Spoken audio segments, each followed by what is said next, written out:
Good afternoon. Welcome to the 10th annual Meet the Mayors event.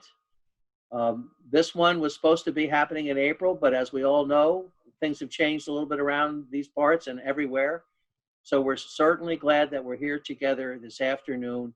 I think we have a great program, and I hope you'll find it all interesting. I want you to know that we got a lot of people to thank, so let me start doing the thank yous now. I want to thank, by the way, special thanks to Roxanne Jacalone, Grace Ann Bizik, Nina Tucker, Morgan Taylor, Kasim Gomez, Amy Idan, and Joey Klein for helping us with the development of the event, specifically the Zoom, getting people registered, being on as host proctors. And also want to thank our Meet the Mayors committee, Roxanne Jacalone, again, Lou LaSalle, Everton Scott, Claudia De La Cruz, Bill Edge, David Black, and Mike Daniels, and John Chiaya. I know that we have some people here today. I don't know if Armando Fontoura is on yet, but I understand he's coming on. Our Essex County Sheriff, John Bramnick, our minority leader of the New Jersey Assembly, is on. And we have two town council members coming on, John Chiaya from North Colwell and Sean Klein from Livingston. And we also have Pat Siebold, who is our Essex County freeholder at large. And I hope I didn't forget anybody. So excuse me if I did. By the way, when it comes time to Q&A, I will be calling on certain mayors to step up and make comments. So that being said, I just want to give you this brief introduction. The Meet the Mayors event, and this is our 10th annual, as I mentioned, so we're pretty proud of that, is a project of the Interchamber Coordinating Council of Essex County. And I'm going to go through the constituent members of that, and I'm also going to talk about all our sponsors. But I do want to say that there's two themes that we have evolved over the years. One of them is bipartisanship, and how we have developed bipartisanship in Essex County. And we hope to show that leadership throughout the state, as we saw last year with Steve Sweeney and our esteemed John Bramnick, who's joined us. We work together across party lines, across the aisle, to get things done. The other thing that I want to mention, and something I'm very proud of, that we've evolved a theme of the inextricable link between urban Essex and suburban Essex.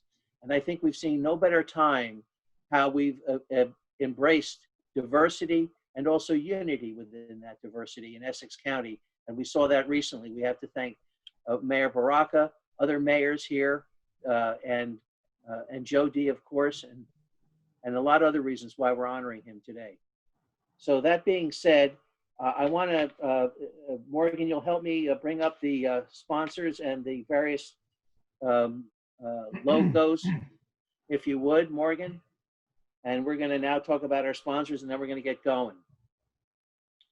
First of all, I want to thank our exclusive event sponsors.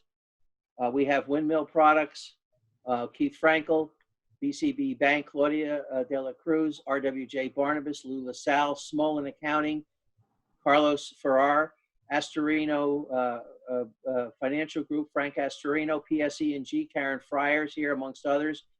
My own firm, Ranfuer and Klein, Greenbaum, Rowe, and Smith and Davis, Alan Prelgever, and Ken Barris from Jordan Barris, Real Living. We also have media sponsors, Vicinity Magazine and Essex, Suburban Essex Magazine, Tap Into, and Morgan Taylor Marketing.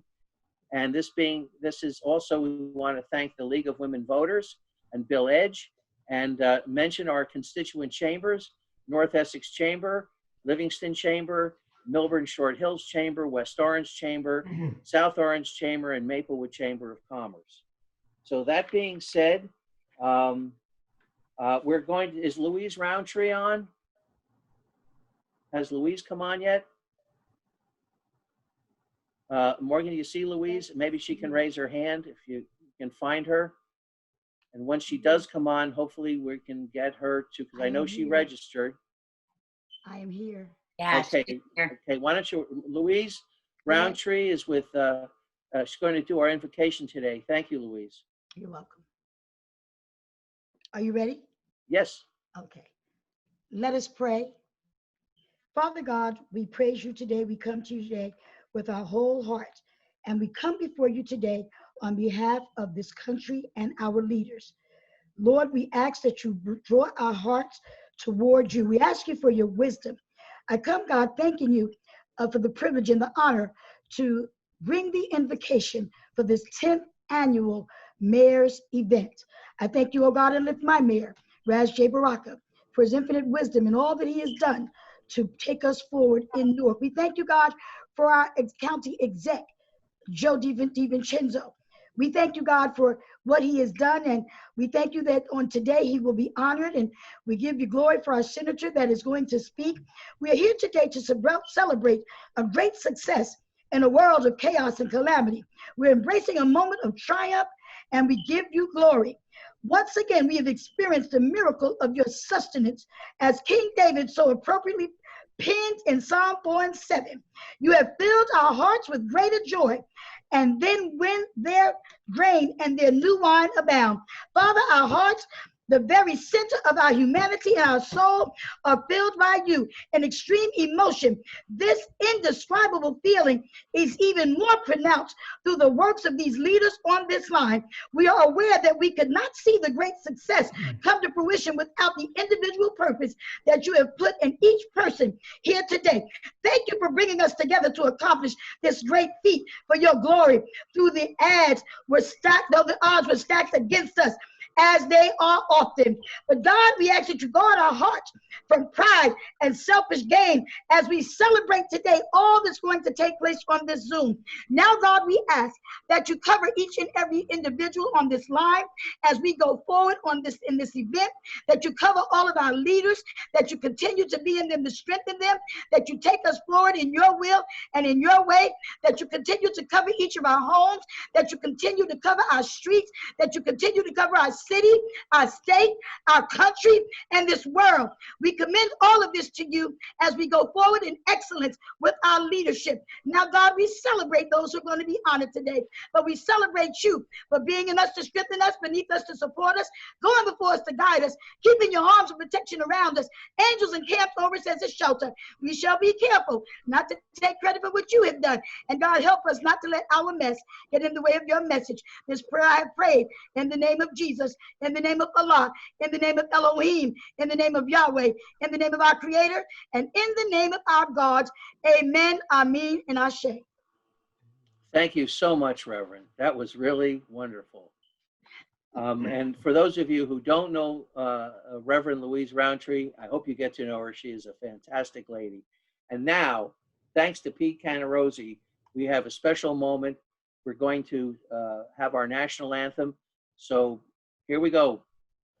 For our 10th annual Meet the Mayors event, please join in the singing of our national anthem, performed this afternoon by organist Pete Canarozzi and Arlette.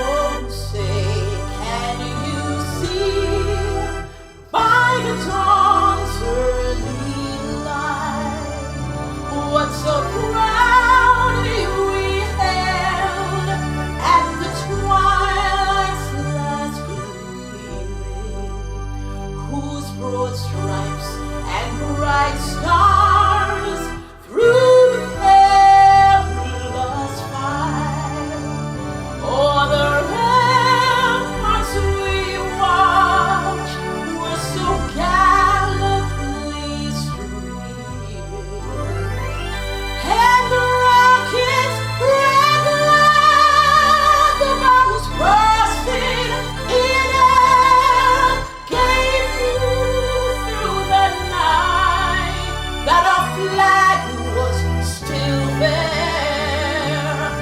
Oh, say does that star-spangled banner yet wave o'er the land of the free and the home of the brave.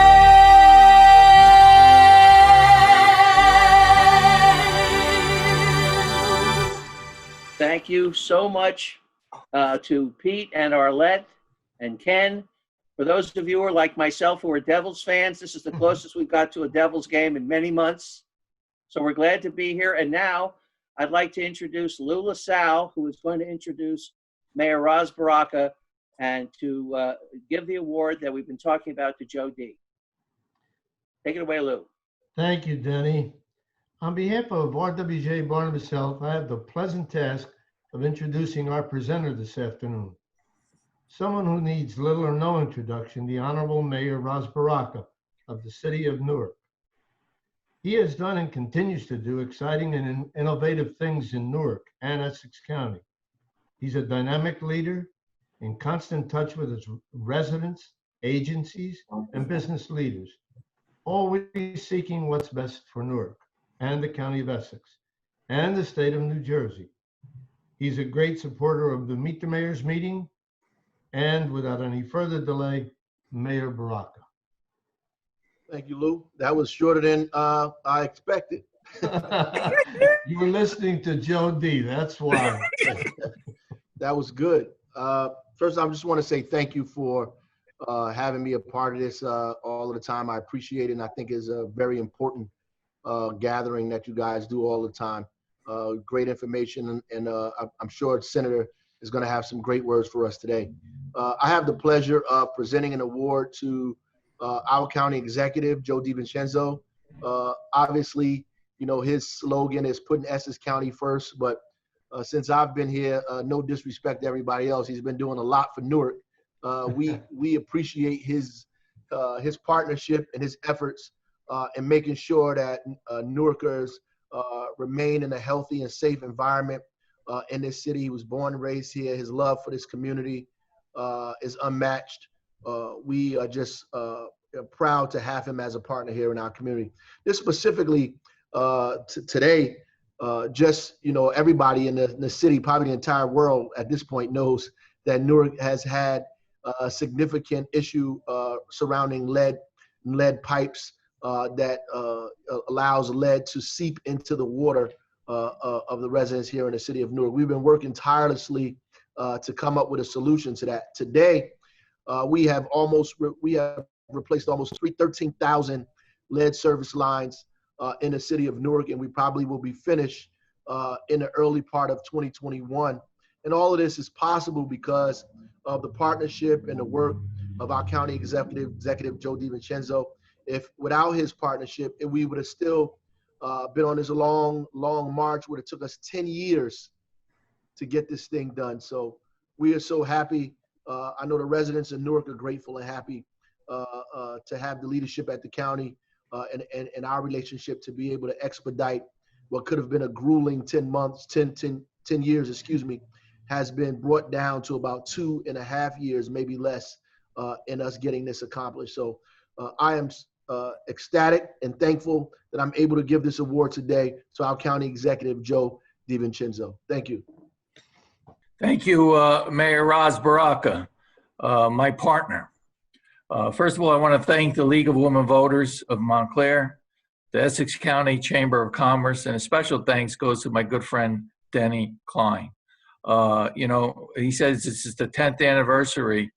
Well, this Meet the Mayors has been growing each and every year. In fact, last year, I believe we had over 500 people that were at the Mayfair Farms, and it's very good. And I just want to thank Danny for organizing this and putting it together, because what's happening in Essex County, what's happening in Newark, what's happening in our other 21 towns speaks for themselves. Everything that I've done and been accomplished, it's because there's been a team effort. Mayor Ras Baraka and I have been working together as partners here. The number one issue, of course, was this water issue that we got engaged in, and the reason we got engaged in because it was so important to people's lives. When they talked about it, the state has financial problems. The city had problems. Here in the county side, we have a AAA bond rating. So when they were talking about and putting this together, they talked about it was going to take like 10 years.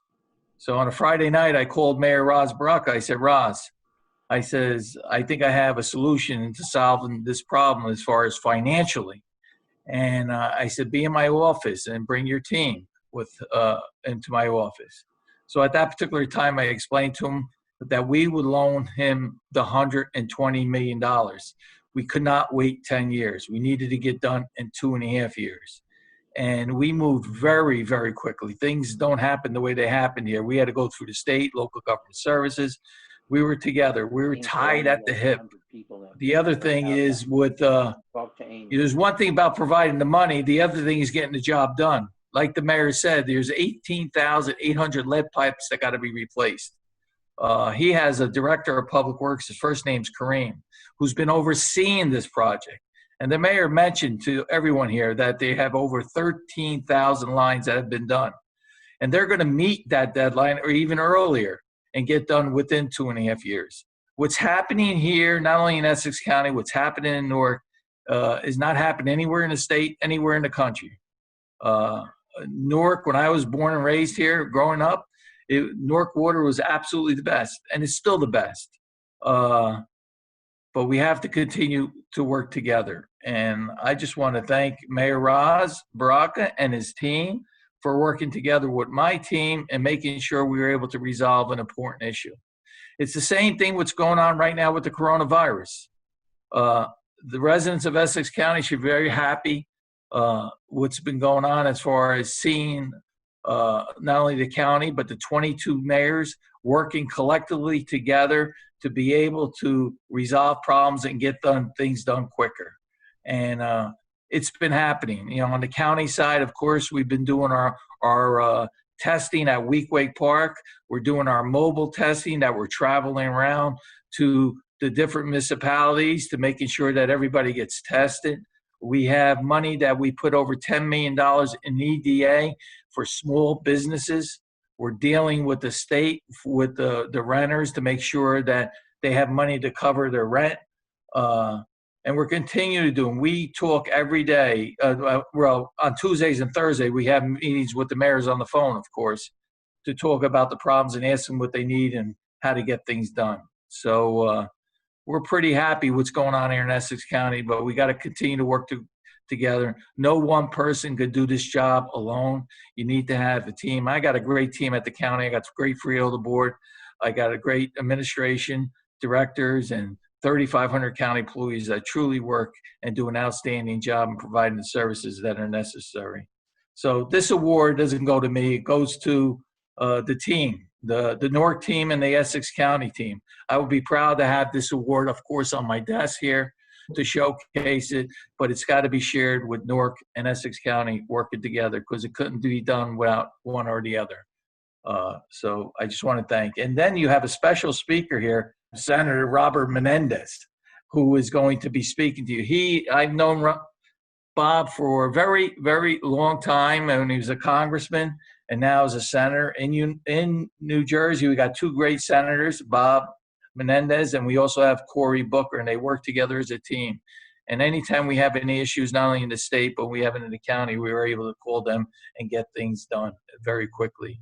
Bob is known not only through New Jersey, but throughout the United States and also internationally. He is a masterful speaker, and I think you'll enjoy what he has to say today. So once again, Denny, thank you.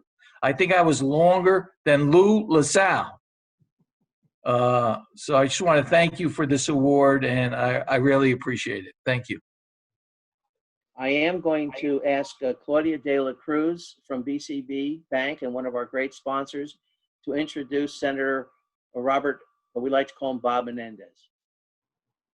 Thank you, Danny, and welcome everyone. Claudia De La Cruz from BCB Community Bank. It is an honor to introduce a great guy and just to talk a little bit more about what has his transition in life. Bob's lifelong dedication to the public service began in high school when he was a young guy. He had grades to get him into honors program, but he couldn't afford for books. He thought it was wrong the public schools will hold back any student capable to excel in simply because they didn't have money. At the age of 19, he led a petition drive to reform the local school board, and then he was elected to that very board. to begin making much needed reforms. This experience launched Bob's lifelong life fight to change who had influence in government, standing up to the corruption in Union County to become its mayor, and fighting in New Jersey most vulnerable residents in state legislatures in U.S. Honor House of Representatives. In 2006, Bob became the first Latino to represent New Jersey in the U.S. Senate, where he has built reputation as a champion for the powerless against the powerful. And it is an honor to talk about this great senator that today is recognized as a very passionate advocate and effective legislator. He provides a strong leadership with a common sense voice, definitely using his institutional knowledge to build bipartisan support to legislative initiatives and to break gridlock and make a real difference in lives of people. And he proudly represents Senator Bob Menendez's story. It's quintessential American story. He grew up as the son of a Cuban immigrant in a tenement building in Union City. And he was raised in and become one of 100 United States senators. It is very proud for me to introduce our senator and chairman of the state, Bob Menendez. Gracias, Claudia. I appreciate Nada, un placer. very much. Un placer. Thank you very much for that kind introduction. Pleased to be here with you, Denny, and the chamber, and with all of you, even if it's just virtually. Mayors Baraka and Tempesta, thank you both for your continued leadership and service to our communities. And what can I say about Joe D? The county executive never stops delivering for the people of Essex County. And it's because of his long-term work and his administration, which has done for over the years to solidify the county's finances and credit rating, that made it possible for the county to step up and help Newark and the surrounding communities repair its aging water system and bring justice to all of those who deserve clean water. And it's because of the investments you've made, Joe, in county facilities, parks, and schools that have made Essex such a wonderful place to live and to do business in. And when the pandemic hit, you and your team were on the front lines, setting up testing sites, delivering food to families in need, and helping people in countless other ways. You deserve all the accolades and more, and the people of Essex County are very lucky to have you. Now, this has been a challenging time for everyone, the worst public health and economic crisis in our lifetimes. No corner of the state has been spared by COVID-19. We certainly didn't ask for over 175,000 of our fellow New Jerseyans to get infected, or to lose over 15,000 of our friends and loved ones to the virus. But that's what we've suffered. And while we're seeing our society and economy beginning to reopen, many businesses remain closed or at reduced capacity. Unemployment remains high. And as a former mayor, I understand the challenges of running a city during normal times, and these are far from normal times. Yeah, we have been forced to make very difficult decisions to put the health and safety of your residents above all else.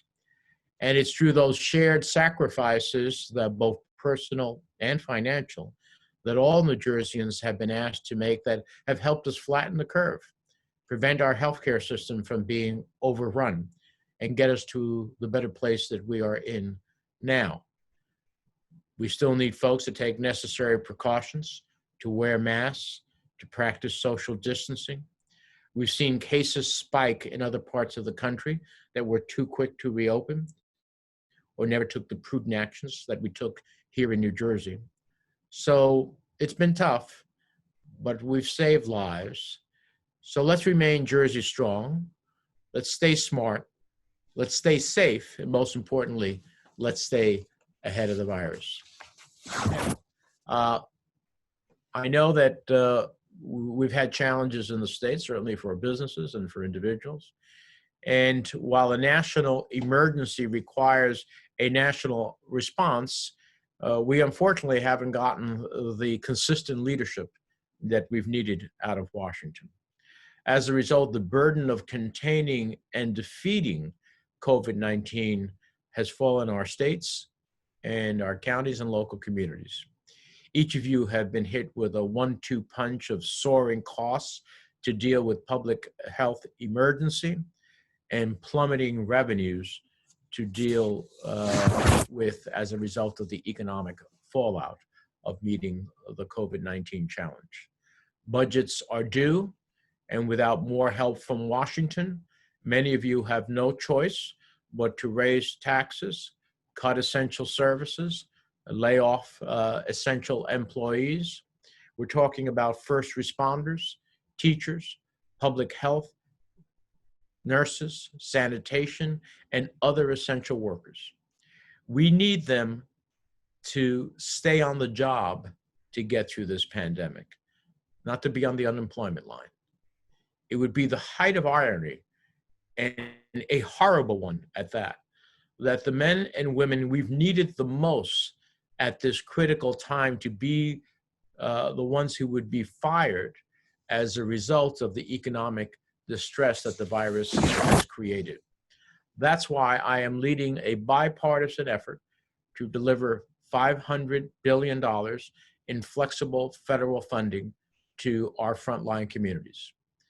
The State and Municipal Assistance for Recovery and Transition, or as we call it, the SMART Act, would provide direct federal assistance to every state, county, and municipality in the country. The CARES Act cut out too many smaller communities out totally. My bill fixes that. So it doesn't matter if you're from Newark or Bloomfield, from Verona or Roseland, you all get a fair share of direct funding. That's what our legislation does. Actually, we remove the onerous restrictions to provide mayors and town administrators maximum flexibility. And most importantly, the SMART Act targets funding to the areas with the greatest need based on COVID-19 infection rates and lost revenues due to the economic fallout. And because New Jersey was hit so hard and we took early action to contain the spread, we would fare pretty well under this formula that I've devised. This is a bipartisan piece of legislation. I have Republican senators from Louisiana, Mississippi, Maine, along with others, to join me in this effort. These flexible federal dollars can help your communities expand testing and contact tracing, keep our first responders and teachers on the job, and assist small businesses and better serve your residents. So as your senior United States Senator, it's my job to fight for the resources we need in New Jersey and in your communities. I've already helped to deliver $3.4 billion to New Jersey to fight COVID-19, of which about $139 million went to Essex County alone. But more needs to be done. I recognize that. When the Senate reconvenes next week, I expect the Republican majority to finally sit down with Democrats to work out a bipartisan way forward on a fourth COVID-19 package to continue to address this crisis. While assistance to state and local governments are in the top of my priority, I've also sponsored bipartisan legislation that would automatically forgive some 85% of all PPP loans. Over 22,000 New Jersey small businesses that took PPP loans up to 150,000 would see instant relief that would only further help them and help them be able to stay alive and to help in our recovery. I'd also like to see expanded unemployment benefits extended to those whose employers have closed or just can't fully reopen. We need more housing assistance for renters, homeowners, and seniors who have been hurting financially to protect against an impending eviction and foreclosure tsunami that would be far worse than what we faced during the Great Recession. And we need a national testing and contact tracing strategy. We will never return to normal if we can't give people the confidence they need to make sure that going to the restaurant, going to the store, going to the mall, going to, Turtleback Zoo, going to the public square, that the risk against COVID infection has been dramatically mitigated by the type of universal testing and contact tracing that I have been advocating for. We made a partial payment on that in the CARES Act, $25 billion, but when we need a national strategy, we're talking about much more. We will never have the consumer confidence that is necessary for businesses to be able to thrive once again, unless we can do that. And absent a vaccine, which I pray for, talking to a bunch of the pharmaceutical companies earlier today, some of them are on the way towards developing that, but we're still talking about some time ahead before we get a vaccine that is safe and universal. Until then, the only way we mitigate that risk is through widespread testing and contact tracing. So let me close by simply saying from the outset, way back in February, it's going to take a coordinated federal, state, and local response to defeat COVID-19. And while I expected more from Washington, I haven't stopped fighting for New Jersey, for Essex County, and for your communities. I'm thankful to have such great local partners like you working tirelessly to help our collective constituents. We New Jerseyans are tough and resilient. We don't back down from any fight, and whatever knocks us down only makes us stronger. Together, I'm confident we'll get through these difficult times and we'll see brighter days ahead. It's been good to be with you and look forward to the conversation. Senator, thank you so much. Is Joe Tempesta on? I don't think so. I don't think he made it on. Oh, there you are, Joe. Here. Joe, maybe you could make some introductory remarks yourself as our moderator, and then I have some people we can call on. All right, thank you, Dan. Can you all hear me? Yes. All right, good. So, first of all, thank you, Senator Menendez, for taking the time to be with us. That was very encouraging to hear that hopefully there'll be some bipartisan support when you get back next week to DC to get some of that relief that so many of us are going to need. The August 1st tax deadline looms for us particularly in the municipal and county governments and for the boards of ed, quite frankly, which is another partner that we have in this. I also wanted to thank and congratulate my very good friend Joe D for receiving that award today, and thank you, Mayor Baraka, for presenting that. Joe's done an outstanding job. I'm proud to call him a friend, but more importantly, we have worked together, all of the mayors in Essex, with Joe on this COVID thing.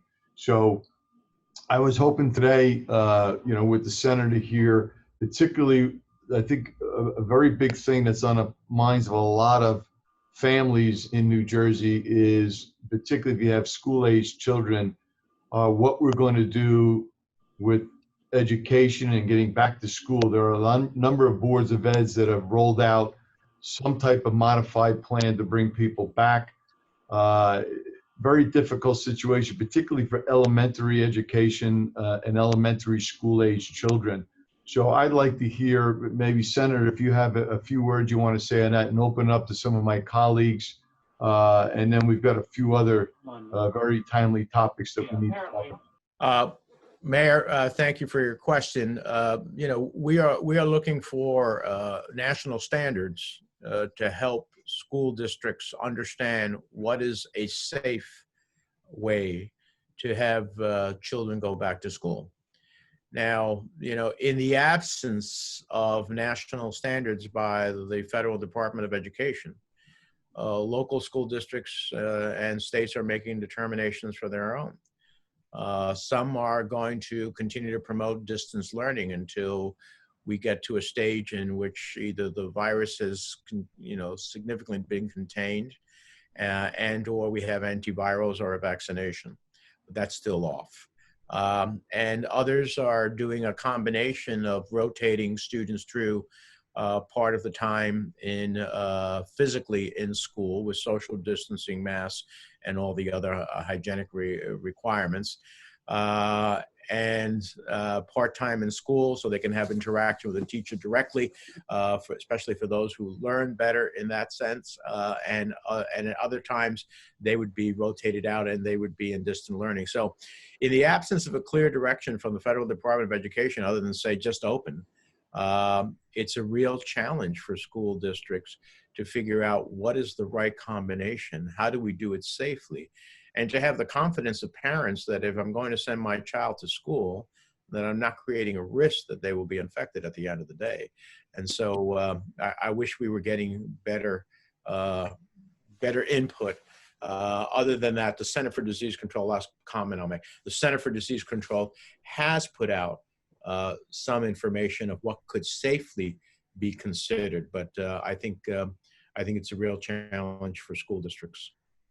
Good. Yeah, I agree. And Denny, I'd like to open it up to some of our colleagues. I don't know what Mayor, I can't see who's on, but I think there's a couple of colleagues that had some questions. I've got them listed, and of course, one of the things I'd like to do, I know we do have several mayors on, some of them missed. We do have John Bramnick on, and I thought it would be wise to have some words and maybe a question from our Assembly Minority Leader, John Bramnick. Thanks so much. Great to be here. A couple things. You know, as you know, I do a little stand-up comedy, and I'm an observer of people. And in today's world, what I do notice is authenticity. I had some special time, actually met Baraka, and one of the reasons he's so successful is because he's authentic.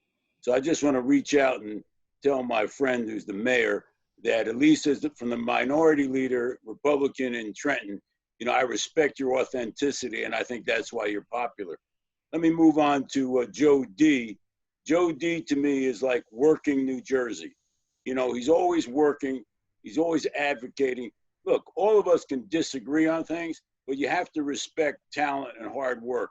And that's why I think I'm proud to be here with Joe D, because I think he's a hardworking guy. And Senator Menendez, you know, I reached out to you. I think you went through hell, and you know, as far as I'm concerned, you know, I respect what you do, whether we may agree or disagree. And all I can tell you is I'm glad that you survived, because I have to tell you, what goes on in society and how they treat politicians today, I think is very disturbing to me. So let me make this statement. You know, our society has become us versus them. And part of that is the media likes to make it us versus them. When we get together, it's rarely us versus them. When we get in a room, it's normally all of us. And I think this kind of meeting, when you get people together, you realize that what the media sometimes does is pit one side against the other. As you know, when I ran in the general election in November, on my left, I had the Democrats, and on the right, I had the Trump Republicans. I wasn't right enough for the Trump Republicans, or I wasn't left enough for the Democrats. So I figure I'm exactly where I should be, which is support New Jersey and support people who support New Jersey. And let me make one other comment. I saw Morgan's background. Where is Morgan's background? That's the most amazing. Is that an apartment you live in, or is that a studio in Hollywood? Like, I've never seen anything like that. That is coordinated. I'm going to fix my background up, take some pictures of me down. That's going to be hard. But that background's unbelievable. And you look at background, this is actually more fun sometimes than being in the room, because you get to get into people's houses. On that note, let me say just a couple other things. Where we are in terms of the COVID, the people who believe this isn't real, I've been at events where people somehow think the mask is the wrong thing to do. Well, look, whether you like the mask or you don't like the mask, do me a favor. Wear it for me or wear it for other people to show respect for other people. And look, I have my disagreements with the governor, but it's never personal and it should never be personal. So I'm happy to answer any questions. I've been a minority a long time, so I'm an expert on the minority. Been down there since 2003. So I'm an experienced minority leader since 2012. So any of you people in the majority, once I'm advice from the minority, I'm available for questions.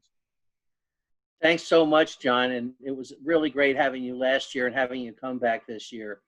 I know we've got several mayors on to ask questions of Senator Menendez. I'd like to call upon Sheena Colum, who is, I think, president of South Orange Village. I hope that's the right title. Sheena, are you with us? I am. It's always nice to be up first. Senator Menendez, thank you so much for the work that you're doing. This is impromptu. I didn't know I'd be asking a question, but I could certainly probably take up the next hour. Just back to the act. I've been following your legislation on the SMART Act, and thank you so much for doing that, because we are really getting hammered at the local level. Can you speak maybe briefly to the probability of this coming to fruition? You probably know where the tea leaves are right now. Is this something that mayors at the local level should be optimistic about, or should we be planning our budgets that the federal government will not be coming to our assistance, particularly blue states? What are your thoughts? Well, that's a great question. And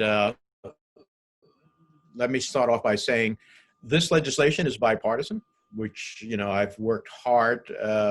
I learned how to count to 60 when I was back in grade school. And that's what you need in the United States Senate to get something passed. So neither party has 60. So you got to work with people on the other side. It also produces the best legislation most of the time. So Senator Bill Cassidy of Louisiana, Senator Hyde Smith of Mississippi, Senator Susan Collins of Maine.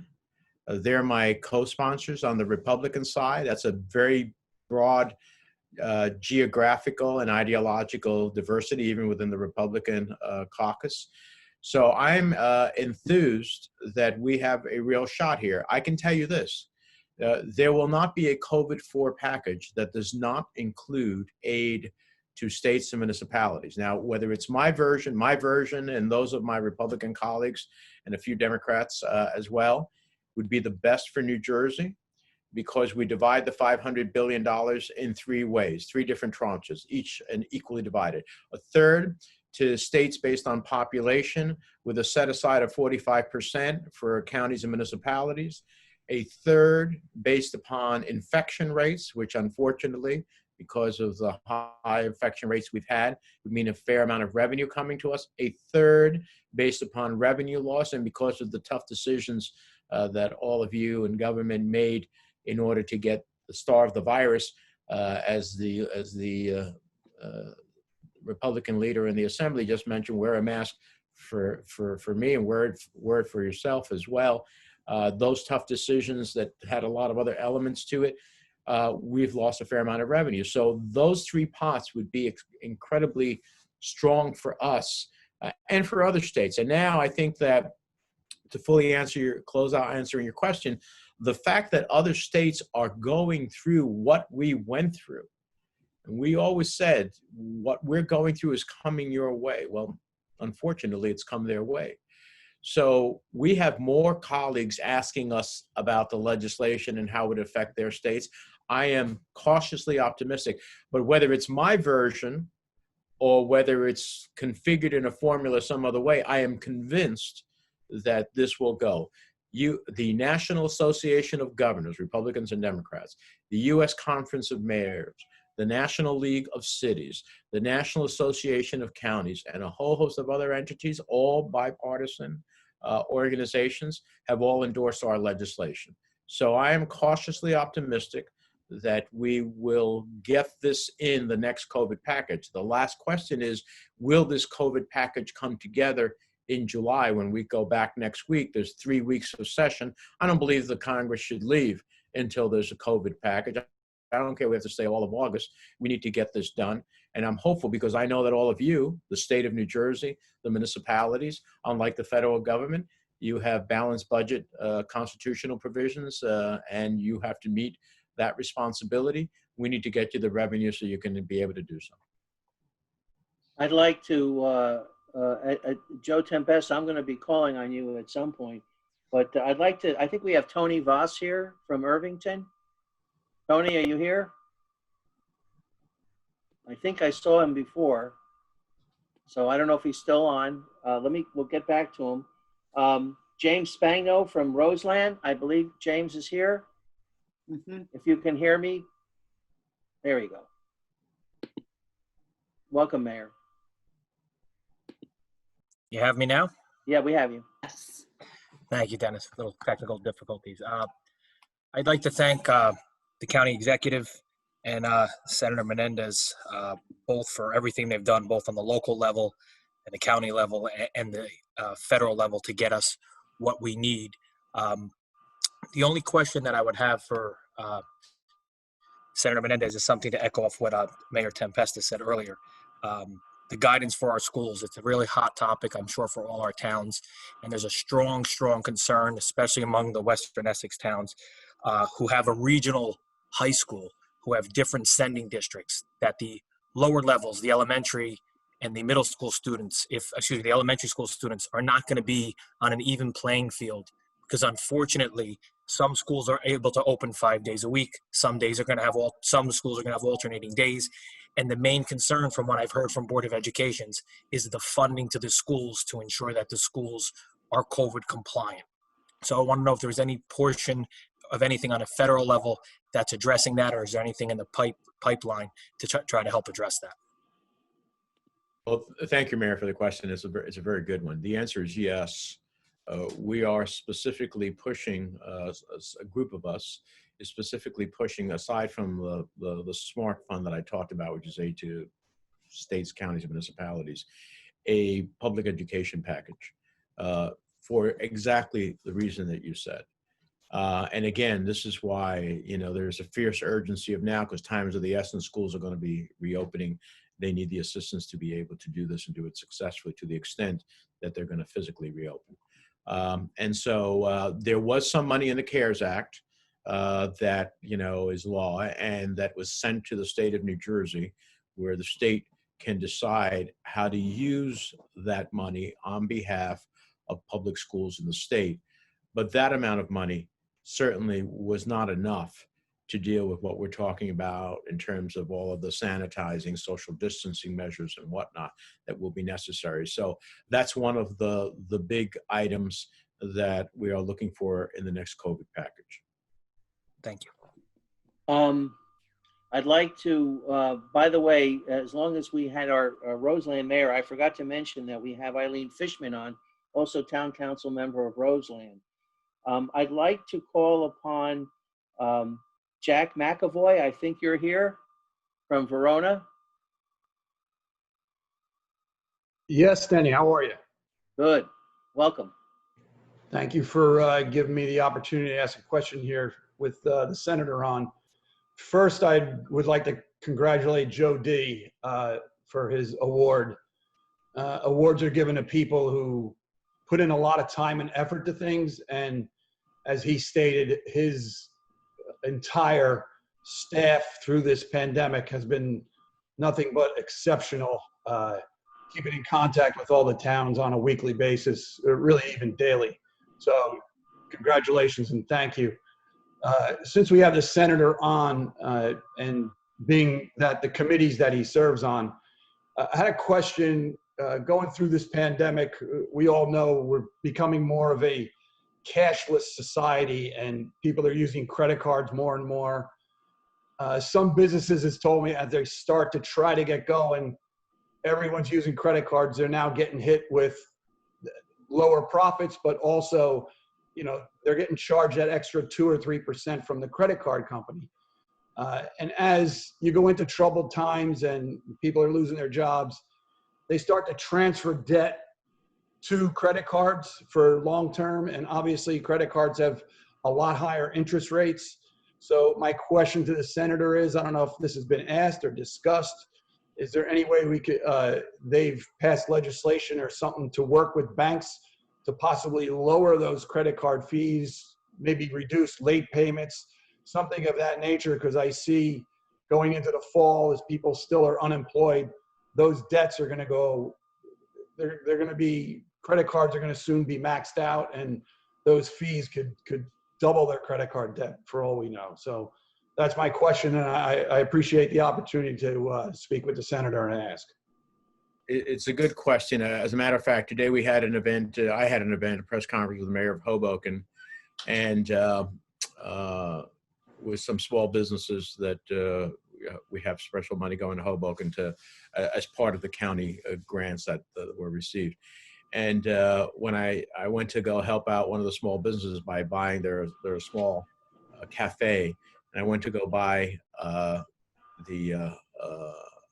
latte, and it was $4. I wanted to give them $4. They said, no, we only take, we want to make it a cashless transaction. So I took out my credit card and I put it in the reader, and I paid for the coffee.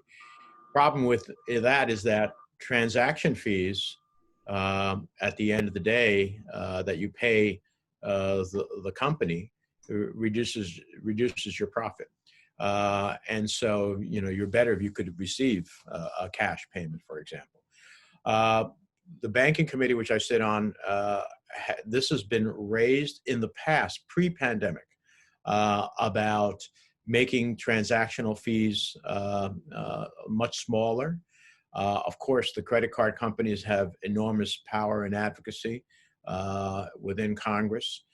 So we have not succeeded at that. It was pre-pandemic, had nothing to do with the pandemic. I think your point about the reality of people, either the demand to be cashless in terms of the transactions that some stores want to take, they don't want to make it a cash transaction.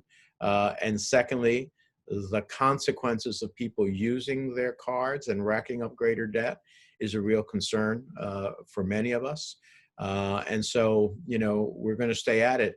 But right now, unless we can get a universe of colleagues who understand, the reason that the pandemic should drive us to find at least temporary relief from transaction fees and whatnot, at least to the extent of those transaction fees, so that particularly smaller companies would be able to keep more of their profit, I think is incredibly important. I don't get a sense, I have to be honest with you, that in this Congress right now, and with what's left of this session, that we're going to see that happen. But those of us who raised this pre-pandemic are going to obviously make the case that the realities of the economic consequences in the pandemic are an extra reason why we should be looking at harnessing some of those fees. Okay, we'll keep moving on. I know Pat Siebold's here, our freeholder at large for Essex County. Pat, I thought maybe you might have a comment or question you'd like to make. Thank you. Can you hear me? Yes. Yes. Okay, first of all, I'd like to thank Denny for orchestrating this wonderful meeting every single year and making sure I know about it. He does such a terrific job, and we're lucky that he does this. I'd like to say something about Senator Menendez and also Senator Booker. Essex County, or New Jersey, is a very, very diverse state, and we are very fortunate that we are represented by two people who represent our diversity.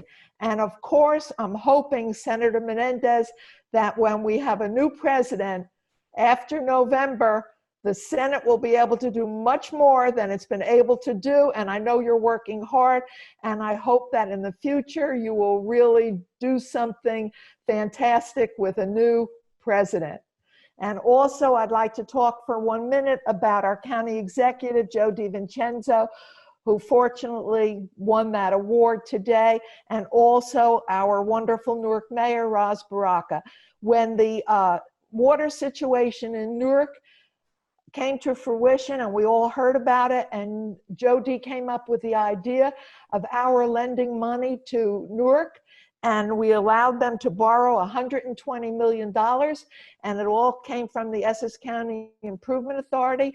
And because we have a AAA bond rating, the interest rate was very, very low. And that had to come before the freeholder board for approval. So I was really very happy that that occurred and that we could participate in making sure that the pipes in Newark were corrected. And from what I understand, they're doing a fantastic job, and it's going to come to fruition well before they had hoped. So I'm really happy that Newark is finally going to have water without the lead in the pipes. Thank you very much. Thanks, Denny, for calling on me. Pleasure. Joe Tempesta, I thought maybe now would be a good time for you to make any comments or have any questions that you have to follow up with. You know, I just wanted to say to some of my colleagues, I'm sure there's some out there that have some additional questions, but I think the Senator, I can't thank you enough. I'm very encouraged to hear the potential bipartisan support to get this legislation through. We are facing probably in less than 3 weeks, we're going to know our fate, where we may have to cut a lot of those employees and essential workers that you mentioned, and that's the last thing we'd like to do. But you know, we're talking about a potential loss of hundreds of thousands of dollars of revenue, even at the municipal level, even at a small suburban town like my own community, West Caldwell. You know, we skirted that in the May 1st deadline. We were maybe $500,000 short, which is big, but we were able to make some of that back up. But I'm not sure we're going to be that lucky in August or even in November. But I can't emphasize enough to you that this legislation may very well be the thing that either makes or breaks us moving forward the next 6 to 9 months. So I hope my colleagues would join me in giving you whatever support you need from us to get that ball over the goal line, so to speak. So please keep up that good work. And by the way, I forgot to mention you, I thank you for being a good friend to my uncle, Congressman Pasquale, as you know, just had open heart surgery. So Denny, I don't know. I think there's some other questions from some mayors that may want to get in and ask. So. Okay. Bill Edge. Hi, Roxanne. Denny, thanks for what you did. I'm the League of Women Voters rep. 100-year anniversary for the National League and for the Montclair League. My question. And for women voting. Yes, suffrage.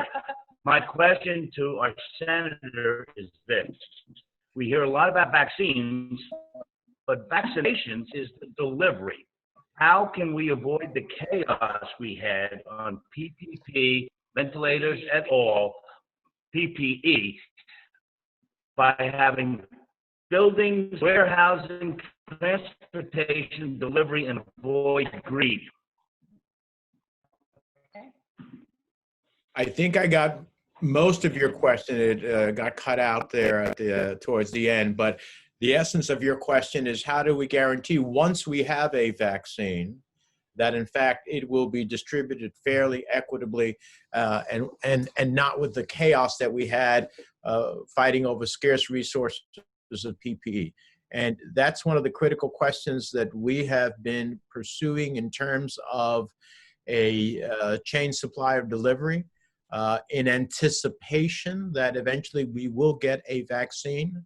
So how that system ultimately, first of all, making sure that everybody is eligible to receive the vaccine, regardless of insurance. You have insurance, great. The vaccine should be an essential benefit so that anyone can get the vaccine in any insurance, whether that's private employer insurance, whether that's Medicare, Medicaid, whether that's on the exchange, the Affordable Care Act, whether that's through a federally qualified health center. It should be accessible to all. And so that's the first point. In terms of the delivery system of that, it's going to be critically important. I hope that the vaccine that is developed by an American company. If it's not, if it was developed by the consortium in Europe that we were invited to participate in but the administration rejected the invitation. And that's where the vaccine is developed. Now we have a greater challenge to get access to it. So it's a combination of where this vaccine is created, having access to it, making sure that everybody is universally covered for it, and then the delivery system, which we are already raising the questions with the Department of Health and Human Services. What is your delivery system for whenever this vaccine becomes available? And you're right, it's critically important. That will have many different elements to it, not only in terms of universal accessibility and coverage for it, but it will mean how do we get it to those who don't have, the traditional healthcare systems to avail themselves of, whether that's a primary care physician, whether that's a federally qualified health center, whether that's a hospital, whether that is within a public housing clinic. All of these are questions that are being raised right now, but making sure that everyone, regardless of income, regardless of where they live, regardless of their background, has access to the vaccine in an equitable way is issues that we have been raising already in an expectation that eventually we will get a vaccine. And I think it's a great question. It's one of the critical ones that we're raising in Washington to develop a fair system for when that moment comes.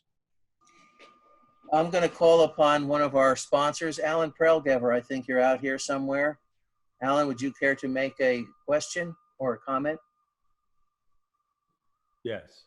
So, Senator, I'd be interested to know if there's any appetite in Washington for legislation that would nationalize the response to the COVID pandemic in any way. It's obvious the administration is unwilling to do that. And I understand that it's very difficult to get this kind of legislation passed, but it would seem that nationalizing our response is pretty critical. And given the fact that almost every part of the country has now experienced the ramifications of the pandemic that we first experienced, there has to be a greater sense among Congress that something needs to be done legislatively. Have any of you given any thought to that, instead of just waiting for the election or waiting for an administration which seems unwilling or incapable of providing a national response? Well, I appreciate the question. Look, a national emergency requires a national response. That's what we have been saying for some time.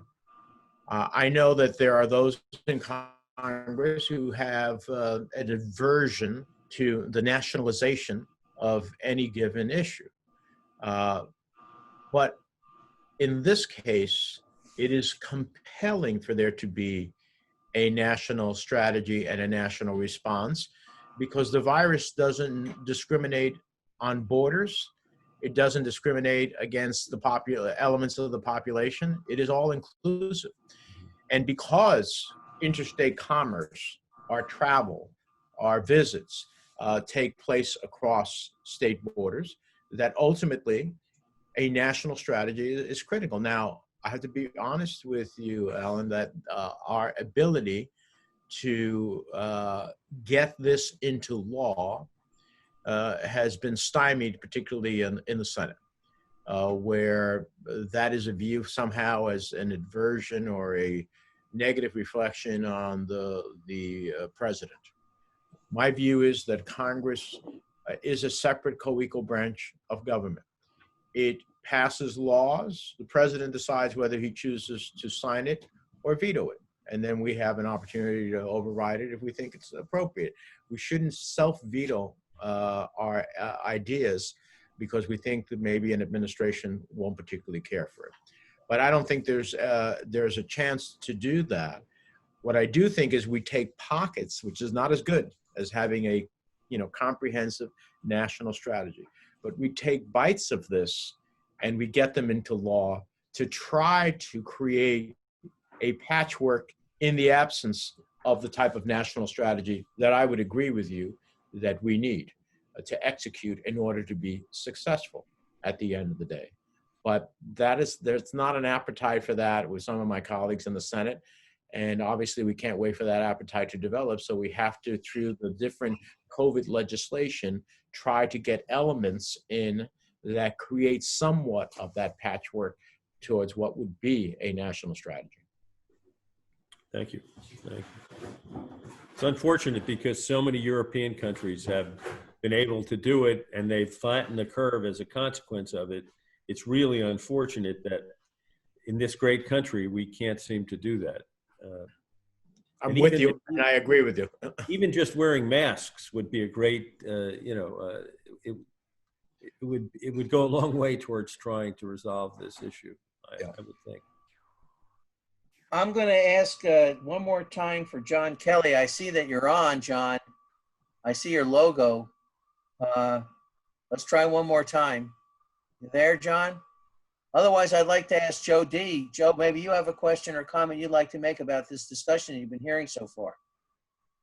Yeah, I don't have any questions, but I enjoy listening to the questions that are being presented to Bob and how Bob's answering them. All I could tell you is I know Senator Bob Menendez for a long time. There's nobody who fights harder for New Jersey and making sure that we get what's due to us. And he's been a good partner of ours. And we wouldn't be where we're at today if we didn't have Bob's support. So letting everybody know he's a fighter and he knows how to work with people. He knows how to get things done.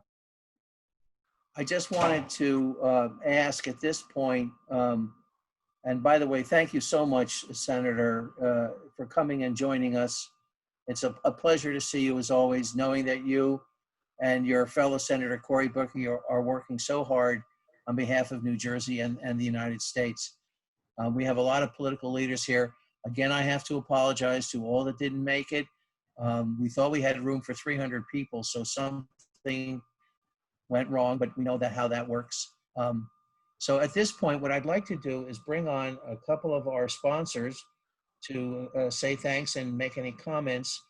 And I'd like to start with Everton Scott. Everton, are you here? Yes, Danny, I'm on. Good afternoon. Thank you so much for giving us a chance to participate and meet the mayors again for another year. I think it's been great. It is a great event. So on behalf of the State Government Affairs team and the Public Affairs team from PSCG, I want to say thank you to Senator Menendez, and also want to thank Joe Baraka. I want to thank Joe Tempesta. I want to also thank you, Danny, for the job you've done consistently in bringing this discussion to us. We at PSCG think it's really, really critical that we support any kind of discussion and conversation between our customers and their elected officials that will result in some kind of mutually beneficial impact on their communities. For us at PSCG, we just continue to move the state forward. We have a number of initiatives right now that you'll see impacting your communities. We have our GSMP, that's a gas system modernization program where we're replacing the old cast iron mains on the ground with brand new plastic mains. And in most cases, we're increasing the pressure of gas. So for example, if in the past you used to have to call us before you put in a backup generator, you won't have to do so now because there'll be enough pressure in the main to run the system. But the key thing about this is that most of these mains are about 100 years old. So we figured it was time to get rid of them and to replace them. And then we also have a transmission infrastructure that we're upgrading. You might see our guys working in your communities. I'm asking you please to be patient with us as we move these projects as fast as we can. And then the last thing I'd like to mention is that we do with the BPU right now, the Board of Public Utilities, on our Clean Energy Futures filing. And there are some things from the Clean Energy Futures that you can relate to immediately. For example, we're thinking of improving the street lighting in your communities. from where they are now to LEDs. And we're also thinking about doing automated metering so we can know when the power goes off. No one will have to call. We would sit in the control center and we will know because we'll see the meter stop spinning. So those are some of the things that we're doing. And we really thank you. We beg for your patience. And we hope to see you again next year. Thank you so much. We also want to bring on Ken Barris from Jordan Barris, Real Living. Ken, are you here? You got to unmute Ken. Am I unmuted now? We're good Yes. now? Okay, well, thank you so much. I'm absolutely thrilled to be here. And Denny and Lou LaSalle had asked us to be a sponsor. And I think it's very appropriate for our firm to be a sponsor. Jordan Barris, my father, very sadly passed away about 6 weeks ago. Started our firm in Newark in 1952. Well, in the typical year, we'll do business in over 100 towns in New Jersey. And we're,